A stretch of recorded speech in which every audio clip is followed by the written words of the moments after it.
భక్తుల రద్దీకి అనుగుణంగా ఏర్పాట్లు చేయాలి. Incharge collector Garima Agrawal. భీమేశ్వర ఆలయంలో incharge collector Garima Agrawal, SP Mahesh B గీతేతో కలిసి ప్రజలు వేములవాడ వేములవాడలో భక్తుల రద్దీకి అనుగుణంగా ఏర్పాట్లు చేయాలని ఇన్ఛార్జి కలెక్టర్ గరిమా అగ్రవాల్ ఆదేశించారు. భీమేశ్వర ఆలయంలో స్వామివారిని incharge collector Garima Agrawal, SP Mahesh B Gite దర్శించుకునేందుకు గురువారం వెళ్లగా ఆలయ అర్చకులు స్వస్తితో స్వాగతం పలికారు. ఈ సందర్భంగా ఇన్ఛార్జి కలెక్టర్, ఎస్పీ స్వామివారిని దర్శించుకుని ప్రత్యేక పూజలు చేశారు. Incharge collector, SP Vemulawada, ASP Ruthvik Sai, RDO రాధాబాయిని అర్చకులు స్వామివారి ప్రసాదం అందజేసి ఆశీర్వచనం అందజేశారు. ఏర్పాట్ల పరిశీలన.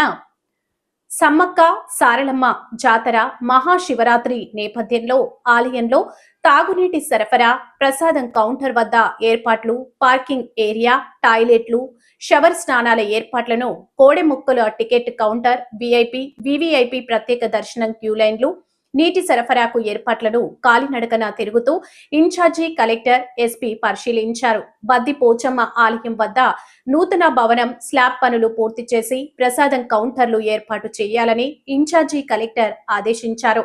భీమేశ్వర, బద్ది పోచమ్మ ఆలయాల వద్ద భక్తులకు ఇబ్బందులు కలగకుండా అన్ని ఏర్పాట్లు పకడ్బందీగా చేయాలని సూచించారు. పరిశీలనలో ఆర్&బి ఈఈ నరసింహాచారి, ఆలయ ఈఈ రాజేష్, డిఈ రఘునందన్, తహసీల్దార్ విజయ, ప్రకాష్ రావు తదితరులు పాల్గొన్నారు.